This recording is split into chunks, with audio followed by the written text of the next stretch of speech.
नमस्कार, मी शालू. नमस्कार, मी संपदा. चालू दिवसभर कामात बिझी असतो, काहीतरी नवीन क्रिएटिव्हिटी ऍक्टिव्हिटी त्याच्या सुरू असतात. जेव्हा त्याला रिकामा टाइम मिळतो ना, तेव्हा तो काहीतरी नवीन तयार करत असतो. तर जर जुनं पानं काहीतरी मिळालं तर तो पटापट त्याची काहीतरी विल्हेवाट लावतो.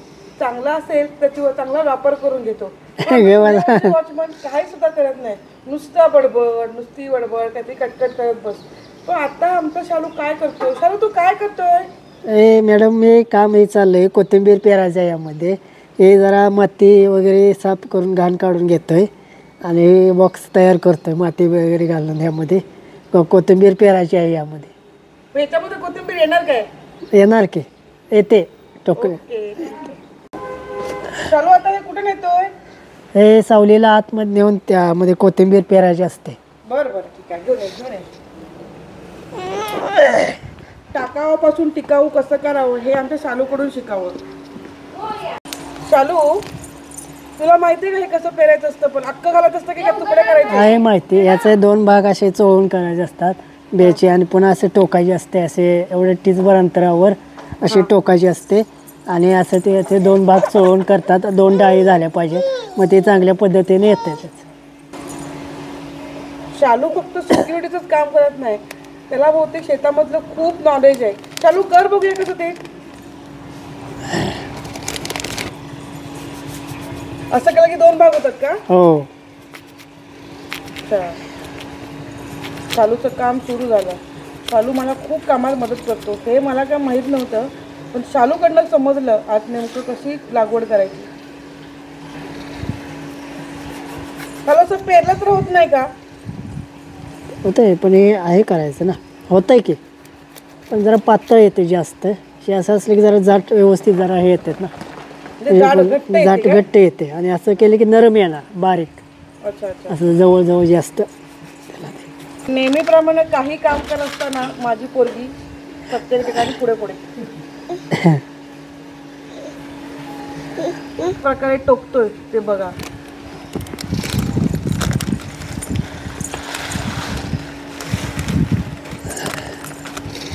नको बा. पण तुळजा काही शालूला काम करू देत नाही. शालू आणि तुळजामध्ये घनिष्ठ संबंध आहे.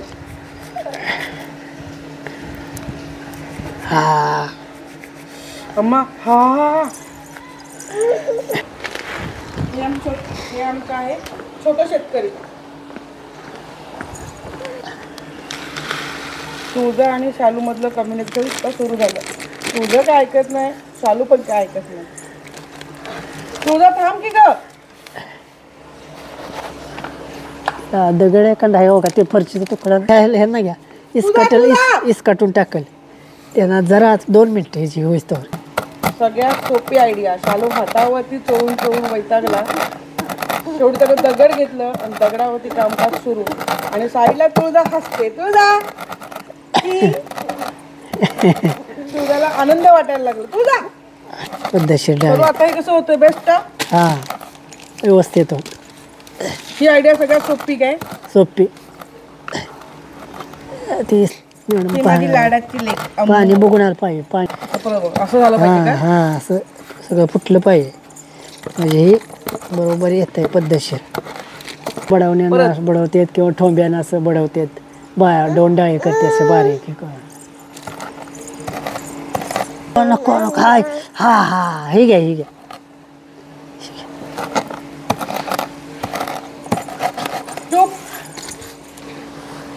चलो आता काय? आता हे असे गरी घ्यायच्या टीचवर अंतरावर, आणि त्याच्यामध्ये बी सोडायचे थोडे असे एकसारखे. एक पद्धत येणार जास्त भरपूर येते. असं पेंडे येते, पुंजकं असे येते असे रोप. मला असं वाटतं शालू हाडाचा शेतकरी आहे. दुसरे शेतकरी आपल्या पलीकडल्या शेतकरीपेक्षा आपलं जवळ 4 टन ज्यादा ऊस काढायचा, अशा पद्धतीने शेती करायची. निगा चांगली राखायची पिकांची. सर्व पिकं उत्पन्न चांगलं आणायचं शेतामध्ये कष्ट करून. काही कमी पडता कामा नये. वेळच्या वेळेला पिकाला व्यवस्थित सगळं लक्ष देऊन केलं पाहिजे, तर शेती व्यवस्थित होते. तर चालू याला पाणी कधी घालायचं रे? पाणी आता नाही याच्या वेळी एक आठवडाभर असं ठेवायचं. ओलीनंतर या ओलीवर येते उगवून. हां. पण आठवड्याभरानं जरा सोकले की बघायचं, त्यानुसार थोडंसं पाणी गरज पडली तर बघायचं. एक 2 दिवस, आता लगेच पाणी घालायचं नाही. एक 4 दिवसामध्ये हे येतंय वरती असं एवढं एवढं असं. उगवून असं दिसतंय. ते ओलीवर एरडते, त्याला ताकद लागते. एवढं असं येतंय ते. तो 4 जास्त दिवस जर पाणी घातलं तर कुसून जाणार. पाणी घालायचंच नाही आठवडाभर. उगवून असतो असाच. पाणी घातली की कुजतं बी पाण्यानं. चालू शेपू पण असंच लावतात काय? शेपू बी असेच लावतात असं टोकून. सेम पद्धत. हो शेपू एखादा जुना वरना बॉक्स असा मिळाला तर आपण शेपू पण करूया काय? टाकू करून देतो मी हे करून. ओके. शालूचं ना झाडाकडे पण लक्ष खूप छान असतं. तो झाडांची निगा पण खूप छान राखतो. ते बघा झाड शालूला डेव्हलप केलेलं. शालू सकाळ संध्याकाळ झाडांचा ओलावा चेक करून त्याला पाणी देतो. शालू बरोबर ना? बरोबर. शालू ह्या उगवायला बहुतेक 8 दिवस जातील काय? एक 5-6 दिवसामध्ये हे वर येतात असं उगवून येते. उगवून तिचं मग लगेच पाणी घालायचं. पाणी उगवून आल्यानंतर पुन्हा थोडे ते ओल कमी असली तर बघून त्यानुसार मग पाणी द्यायचं. गरज पडली तर, गरज असेल. Okay okay.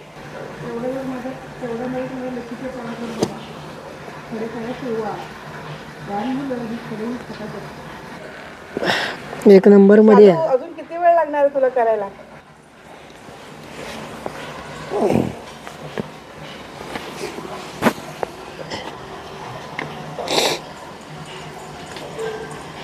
चालू पण हे आपण ठेवूया कुठे? ते आता लहान जे बाळ हे त्याला हात लागला नाही पाहिजे. हे कटून टाकल माती. इकडे ठेवूया का मगाच्या जागेवरच?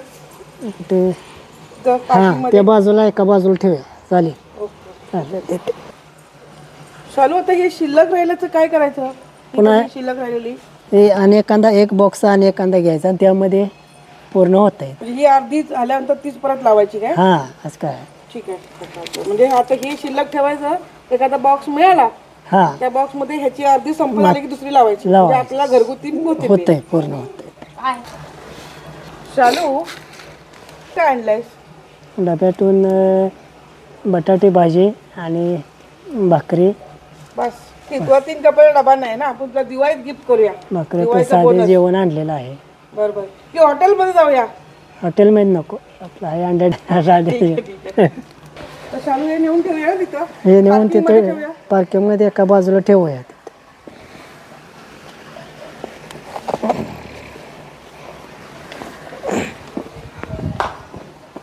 आता चालू सेफ ठिकाणी ठेवायला लागलाय.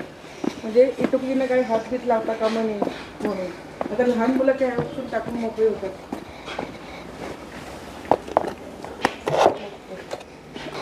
चालू हा टायर कशासाठी आणलेला रे? मी व्यायाम करायसाठी. तुम्ही तर जरा वजन कमी करा, व्यायाम करा रोज याच्यासाठी. म्हणून माझ्यासाठी कुठला आणलास? हे तर पहिला शीट ठेवलेला आहे ते गाडीचा. झालं. व्यायाम करू देत मॅडम. व्यायाम करा. बारीक होऊ देत. ठीक आहे. Challenge accepted. चालू. आज नाश्त्याला उकड करावी हा माझा प्री प्लॅन होता. म्हणून मी आधीच रात्री थोडीशी कढी जास्त केली. कारण सकाळी उठून परत एक नवीन प्रोसेस करण्यापेक्षा तीच म्हटलं वापरावी. आणि तुम्हा सगळ्यांनाच माहिती आहे की कढीसाठी काय लागतं. बेसनचं पीठ आणि तांदूळाचं पीठ. तर म्हटलं चला आधी करून घेऊ. कढई घेतली, गॅसवर ठेवली आणि सुरू केलं माझी प्रोसेस. कढी म्हटली की कढीपत्ता हा येतोच. म्हणून मी कढीपत्ता काय आणला नाही. म्हटलं कढीपत्ता टाकायची काय गरज नाही. कढईत थोडं तेल घातलं पहिल्यांदा. उकड म्हटली की कोकणातल्या लोकांचा सगळ्यात आवडता पदार्थ. मला तर हा खूप आवडतो. म्हणून मी हा पदार्थ खूप वेळा करते. नंतर थोडी लसूण घेतली आणि ती ठेचली. लसूण ठेचली की त्याचा वास चांगला येतो आणि त्याची चवही लागते, टेस्टही लागते. म्हणून ठेचून मी ती तेलामध्ये लागलीच जिरं मोहरी टाकून घेतली. लागलीच जिरं टाकलं, मोहरी टाकली, थोडंसं गॅस वाढवला. कढीपत्ता टाकला होता म्हणून कढीपत्ता काय परत टाकला नाही. म्हटलं कढीपत्ता ऑलरेडी असल्या कारण त्याचा परत वास सुगंध येता कामा नये म्हणून. वाटलेल्या मिरच्या पण टाकून घेतल्या. माझी जर रेसिपी आवडत असेल तर लाईक, कमेंट आणि शेअर करायला अजिबात विसरत जाऊ नका. थोडा टाकलेला मसाला पहिल्यांदा असा हलवून घेतला, कारण की जर लसूण करपली तर त्याला टेस्ट येत नाही. नंतर त्याच्यामध्ये कढी मिक्स केली. काही लोक ताकाला फोडणी घालतात, मी कढी केलेली फोडणीला घातली कारण ती फुकट जाऊ नये म्हणून. वाव, कसला धूर यायला लागलाय की नाही, नुसता जाळच. नंतर एक चमचा घेऊन चांगल्या प्रकारे हलवून घेतली.